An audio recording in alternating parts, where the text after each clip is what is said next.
무슨 일이세요? 혹시 아랫집에서 또 민원 넣었어요? 네, 층간소음으로 민원이 들어왔습니다. 저 이제 막 집에 들어왔거든요. 진짜 아랫집 때문에 우리가 병나겠다 정말. 아.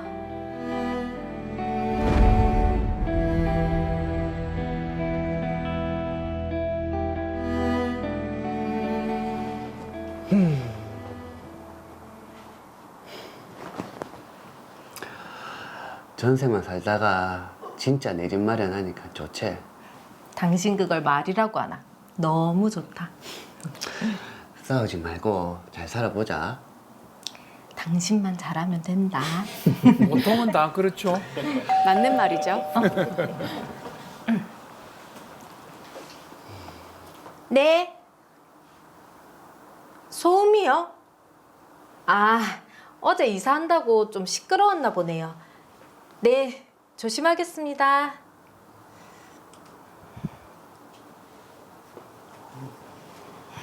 왜? 아, 관리실인데 아랫집에서 시끄럽다고 민원 들어왔다네. 어제 이사 들어왔는데 좀 이해를 해주지. 아랫집 사람들이 좀 예민한가 보다.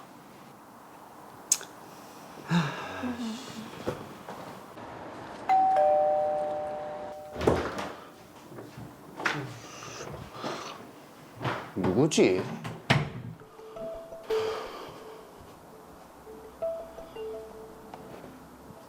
아랫집에서요? 알겠습니다. 무슨 좀 일이죠? 너무하네 진짜. 네, 왔다. 무슨 일 있나? 관리실에서 또 연락 왔다. 아랫집에서 또 민원 들어왔다나.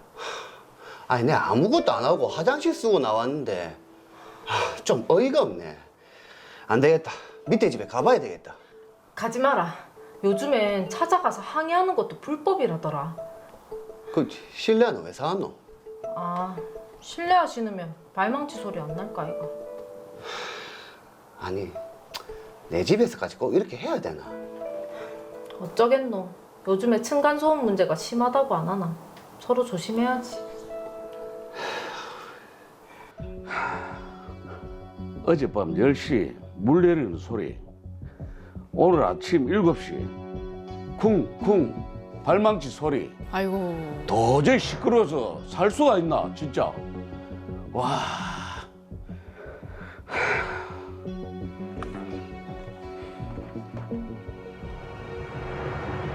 여기 로이어 아파트입니다.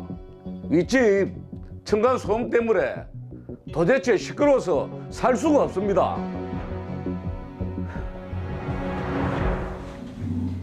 누구세요?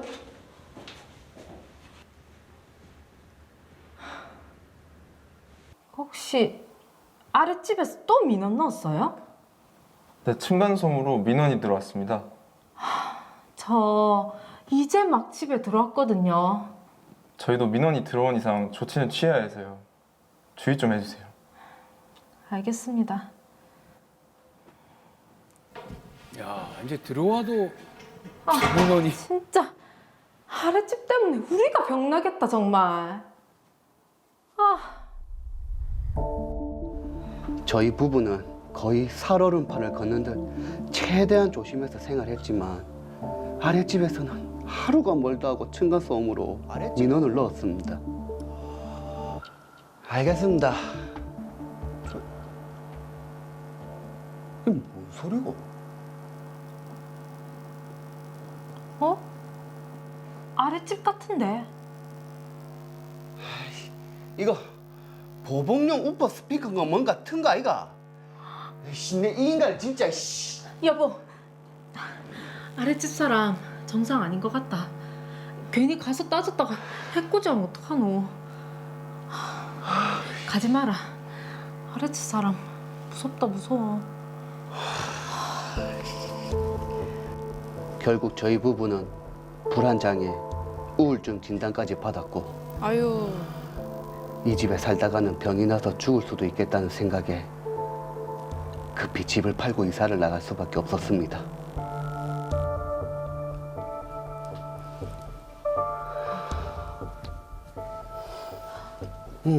여기 약 먹어. 고마워요. 얼마나 스트레스를 받으셨으면 약까지 내가 드십니까? 생각을 해봤는데 아이고 참. 우리가 이사를 왔지만 도저히 분해서 참고 넘길 수가 없다. 어쩌려고요? 아니 층간소음이 그렇게 심하지도 않았는데 아랫집 그 인간이 우리를 괴롭히려고 일부러 소음이랑 진동까지 냈다 아이가. 우리는 병까지 나고 이사까지 했는데 손해배상이든 뭐든 다 소송할 거다.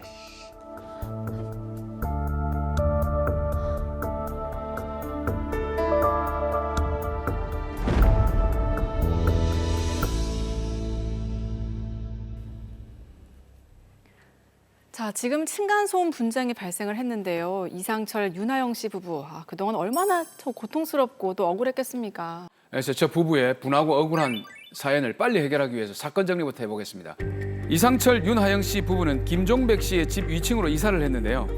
그런데 이사 온 바로 다음 날부터 아래층에 살고 있는 김종백 씨가 층간소음으로 민원을 제기합니다. 하지만 이건 시작에 불과했습니다. 김종백 씨는 하루가 멀다 하고 관리실에 민원을 넣고 경찰에 신고하는 등 수시로 층간소음에 대해 항의를 했는데요. 이상철, 윤하영 씨 부부는 아래층과 싸우기 싫어 최대한 조심해서 생활을 해왔습니다. 하지만 그 이후에도 민원과 경찰 출동은 계속됐는데요. 급기야 어느 날부터는 아래층에서 각종 소음과 진동이 들려왔습니다. 매일매일 고통 속에 살고 있던 이상철, 윤하영 씨 부부는 불안장애와 우울증 진단까지 받았는데요. 결국 이상철, 윤하영 씨 부부는 집을 급히 처분한 채 6개월 만에 다른 월세집을 구해 이사를 나온 상황입니다. 네, 자, 보통 층간소음 때문에 분쟁이 생기면 아랫집에서 윗집에 소송을 하는 경우가 대부분인데, 그렇죠. 자, 지금 이 사건은 피해자와 가해자의 위치가 뒤바뀐 상황입니다. 네.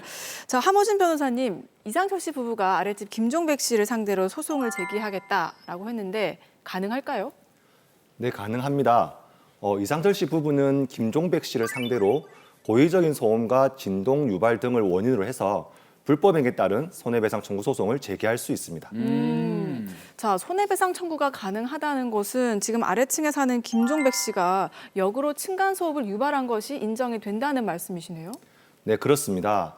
층간소음이라는 것이 반드시 위에서 아래로만 내려오는 소음만 발생하는 것이 아니라서 예. 아랫집이든 옆집이든 공동주택 내에서 얼마든지 발생할 수 있는데요. 오. 그런데 이러한 소음이 일상생활에 따라 자연히 발생하는 정도를 넘어서서 사회통념상 일반적으로 수인하기 어렵다고 인정되면 불법행위 책임이 인정될 수 있는 것입니다. 네. 네, 층간소음이 사회 통념상 수인할 수 있는 정도를 넘어서면 네. 이라고 하는데 그 사회 통념상 넘어서는 정도 이 기준이 있을 것 같거든요. 어떻습니까? 네, 맞습니다. 궁금합니다.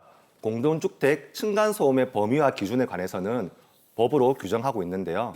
뛰는 소리, 망치질 소리 등 직접 충격 소음의 경우에는 1분간 등가 소음도는 주간 43데시벨, 야간 38데시벨, 그리고 최고 소음도는 주간 57데시벨, 야간 52데시벨입니다. 네. 그리고 악기 소리, TV 소리 등 공기로 전달되는 소음의 경우에는 5분간 등가 소음도는 주간 45데시벨, 야간 40데시벨인데요. 예. 바로 이런 기준치는 수인한도를 가름해서 만든 법적 기준으로서 수인한도를 넘어서는지 여부는 위 법적 기준치를 초과하는 것은 물론이고 피해자의 상태, 소음 유발 기간, 가해자의 방지 조치 여부 등 여러 가지 재반 사정을 종합적으로 고려해서 객관적으로 평가하고 판단합니다. 자, 그런데 드라마에서 보면요. 지금 이상철 씨가 화장실을 사용하자마자 관리실에서 층간소음 민원이 들어왔다고 맞아요. 연락이 왔잖아요. 와, 화장실 물 내려가는 소리도 이 층간소음에 해당이 되나요? 너무합니다. 맞습니다. 제가 보더라도 아래층에 사시는 그 김종백 씨가 너무 예민한 것 같은데요. 욕실, 화장실, 다용도실 등에서 급수, 배수로 인해 발생하는 소음은 법적 판단 대상의 소음에서는 제외됩니다. 예. 야, 이게 참 아랫집 무서워가지고 화장실 가서 내 마음대로 용변도 못 본다는 게 이게 네. 말이 됩니까 이게? 말이 안 되죠. 빨래도 못할 것 같아요. 그러니까요. 예. 말이 안 되는 상황인데 김종백 씨는 일단 항의를 했습니다. 맞습니다. 예. 자, 김종백 씨 이때까지는 행동을 봐서는 이상철 씨 부부가 소송을 제기를 하면 또 가만히 안 있을 것 같거든요. 뭐 우리도 아랫집, 윗집 층간소음 때문에 너무 괴로웠다. 이렇게 대응을 할 것 같아요. 네, 저도 그럴 것으로 보여집니다. 이상철 씨 부부는 자신들이 김종백 씨 집 위층에 사는 동안 층간소음을 유발하지 않았다는 점을 직접 입증해야 합니다. 오. 이상철 씨 부부가 직접 증명을 해야 되는데 이미 이사를 나왔거든요. 네. 어떻게 입증을 해야 되겠습니까? 먼저 김종백 씨의 층간소음 신고로 인해 경찰 출동이 잦았는데요. 네. 제가 좀 더 사건에 대해서 조사해 본 결과 김종백 씨는 이상철 씨 부부가 집을 비운 사이에도 소음이 있다면서 경찰을 신고한 사실이 밝혀졌습니다. 예, 출동한 경찰들도 출동 당시 위층의 소음은 전혀 없었고 외부 인근 공사 현장에서 들려오는 소음만 있었다고 진술했는데요. 예. 이런 경찰의 진술과 기록지 등이 입증 자료가 될 수 있습니다. 그리고 이상철 씨 부부는 같은 아파트 다른 동에 거주하면서 단 한 번도 층간 소음으로 인해 다툰 사실이 없었습니다. 그러니까 이게 처음 층간소음으로 민원 들었을 때 이 부부가 굉장히 조심했지 않습니까? 맞습니다. 예. 근데 오히려 반대로 밑에서 뭔가 이렇게 우퍼 소리 같은 게 들린다고 드라마에 나왔거든요. 예. 이거는 정말 이게 보복성이 좀 있는 것 같은데 어떻습니까? 예, 제가 보더라도 다분히 보복의 의도가 보여집니다. 그렇죠. 예, 제가 조사를 해본 결과 김종백 씨가 우퍼 스피커를 설치해서 공사장, 항공기 소음 등 각종 소음과 진동을 일부러 유발했던 것이 밝혀졌습니다. 이야. 자, 그 정도면 김종백 씨가 층간소음 피해자가 아니라 네. 진짜 가해자였네요. 네, 그렇습니다. 이상철 씨 부부뿐만 아니라 인근 주민들도 김종백 씨가 발생시킨 소음과 진동에 대해서 이상철 씨 부부와 유사한 진술을 일관되게 했습니다. 네. 그리고 이상철 씨 부부의 신고로 출동한 경찰관의 사건 종결 내역서에도 이상철 씨 부부의 진술과 같이 유사한 수준의 소음과 진동이 느껴졌다라는 취지의 진술이 나타나 있는데요. 무엇보다 이웃 주민들의 진술에 따르면 김종백 씨는 이상철 씨 부부가 이사 오기 전에 살았던 그 위층 주민을 상대로 똑같은 방식으로 민원을 제기했고 결국 이를 견디지 못한 거주민이 다른 곳으로 이사를 갔던 그런 정황까지 나타났습니다. 윗집에 누가 사시는 걸 못 보시는 분이네요. 맞습니다. 자, 그렇다면 이상철 씨 부부가 김종백 씨를 상대로 손해배상 청구를 하면은 네. 받아들여질 가능성이 높겠네요. 네, 그렇습니다. 예. 김종백 씨는 이상철 씨 부부가 이사 온 다음 날부터 바로 민원을 접수했으며 심지어 이상철 씨 부부가 집에 없는 날에도 수차례 민원을 접수했는데요. 이런 점들은 층간소음 때문이 아니라 오로지 이상철 씨 부부를 괴롭히기 위해 악의적으로 층간소음을 이용한 것으로 보여질 수 있습니다. 예. 앞서 말씀드린 증거들을 잘 수집해서 제출한다면 김종백 씨의 불법 행위가 인정되어 손해배상을 받을 수 있을 것으로 예상됩니다. 이야, 진짜 이 김종백 씨 때문에 이상철 씨 부부는 손해가 이만저만이 아닙니다. 정말 어렵게 마련한 내 집, 예. 급매로 처분을 했지 않습니까? 여기 손해 발생했죠. 또 월세로 이사 가면서 거기 또 월세 내느라고 손해 봤죠. 네. 이거 손해배상 제대로 받아야 됩니다. 네. 얼마까지 받을 수 있겠습니까? 네, 이상철 씨 부부가 새로 이사 간 집에 10개월간 지급한 월세 총 1,000만 원, 그리고 관리비 400만 원과 정신적 손해배상 각 500만 원씩의 총 2,400만 원을 청구할 예정이었습니다. 더 받아야 되는데. 그렇죠. 자, 그러면 청구한 2,400만 원 손해배상액 다 받을 수 있나요? 네, 우선 층간소음에 대한 각급 법원의 판단이 조금씩 상해해서 일률적으로 말씀드린 다소 곤란한 사정이 있습니다. 네. 즉 손해배상액의 산정에 대한 명확한 기준이 없다 보니 법원마다 소음의 발생 원인, 그 기간, 그리고 기준치의 초과 수준 등을 종합적으로 고려해서 판단하게 됩니다. 그래서 인정되는 금액이 상회할 수밖에 없는 것인데요.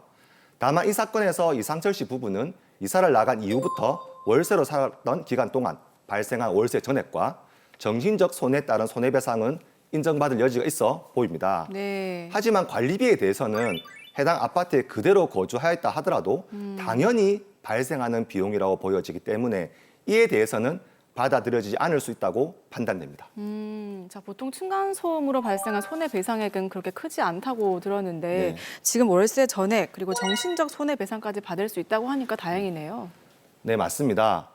드라마 사례와 비슷한 실제 사건에서도 1심 법원은 월세 전액과 정신적 손해배상을 인정하라는 취지의 판결을 내렸는데요. 예.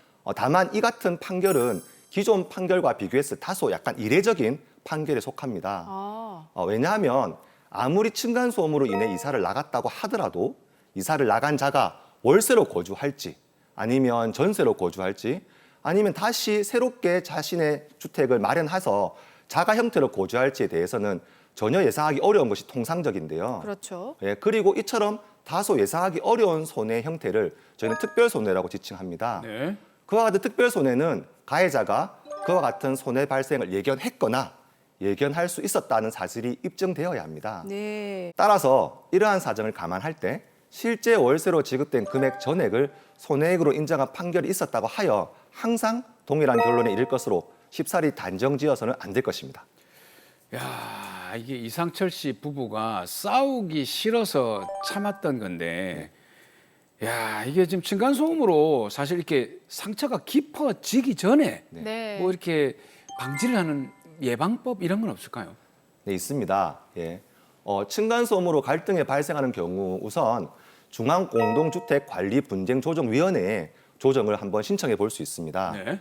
다만 조정위원회의 조정은 상호 양보를 바탕으로 하는 자율적인 분쟁 해결 절차인데요. 그렇기 때문에 피해자 일방의 조정 신청이 접수된 이후라고 하더라도 상대방이 조정 참여 의사를 거부하거나 중단 의사를 밝히면 조정 절차는 즉시 종결됩니다. 그리고 직접 충돌을 하기보다는 파출소 등에 층간소음에 대해 신고를 할 수도 있는데요. 다만 실제로는 이와 같은 방법이 큰 실효를 거두기 어려운 것이 사실입니다. 네. 따라서 요즘은 민사소송을 통해 적극적으로 층간소음에 따른 손해배상을 인정받고자 하는 경향이 점점 더 늘어나고 있습니다. 하지만 바로 소송을 제기하는 것만이 능사는 아니기에 소송을 제기하기 전에 다소 비용이 소요되더라도 층간소음 발생의 원인과 수준을 사전에 체크해 본 이후에 법에서 허용한 한도를 초과하는지 여부와 그 책임 주체를 특정 짓는 등 어느 정도 계획된 상황 하에서 소송을 진행하시라고 조언해 드립니다. 네. 자, 요즘 층간소음으로 인한 갈등이 심해지고 있는데 그렇죠. 저희 집은 또 아이를 키우다 보니까 층간소음 매트를 전체적으로 깔아놨거든요. 맞아요. 아이 네. 키우는 집은 그래요. 그러니까 이렇게 좀 이웃 간에 서로 이해하고 배려하는 자세도 필요할 것 같습니다. 자, 마지막으로 이상철 씨 부부에게 그럼 또 한 말씀 해주시죠. 근데 이상철 씨, 지나치게 예민한 아래층 주민의 잦은 신고를 비롯해 의도적인 소음 유발로 인해 불안 장애와 우울증 증세까지 있게 되어 그 고통이 이루 말할 수 없을 것으로 예상됩니다. 더욱이 살던 집까지 급하게 팔고 다른 곳으로 이사를 하면서 금전적인 손해까지도 있게 되어 이중적으로 피해를 입으셨을 것으로 보여집니다. 하지만 앞서 말씀드린 바와 같이 이상철 씨의 손해배상 청구는 대부분 받아들여질 것으로 보여집니다. 따라서 지금이라도 힘들었던 기억들을 모두 지우시고 예전과 같이 행복한 삶을 살아가시기를 바랍니다.